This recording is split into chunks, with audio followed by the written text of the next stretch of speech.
लोभ आम बापा परी किए हब आम बापा परी किए हब। कलिंगा ग्रामर आमर जो कुश दास तांकर आज एकादश क्रिया आम आसी जोग देचु। आज आम एक दुखर विषय कारण कुश दास ये एक परोपकारी लोक थिले जे कि आम अंचल जड़े जनाशुना व्यक्ति। आज तांकर देहांतर आम गभीर शोक प्रकाश करुचु एवं ये कुश दास खाली जड़े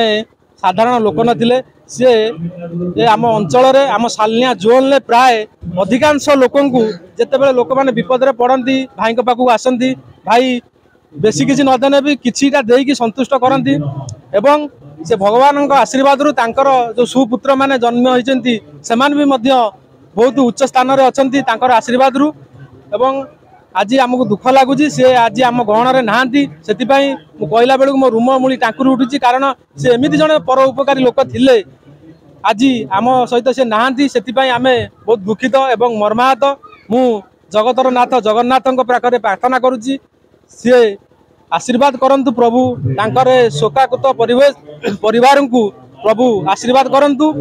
से जमिति सुख शांति एवं समृद्धिर चलंतु आगामी दिन में एमती सुख शांति रही था। से जो कुश दास जी परोपकारी से भल कर्म करिसेंती मु ठाकुर पाखे प्रार्थना करुच्ची सी तांकर पुत्र माने भी सेमिति भल कर्म करंतु एवं बहुत उपरकू जातु या ठाकुर पाखे आशीर्वाद करुच्ची।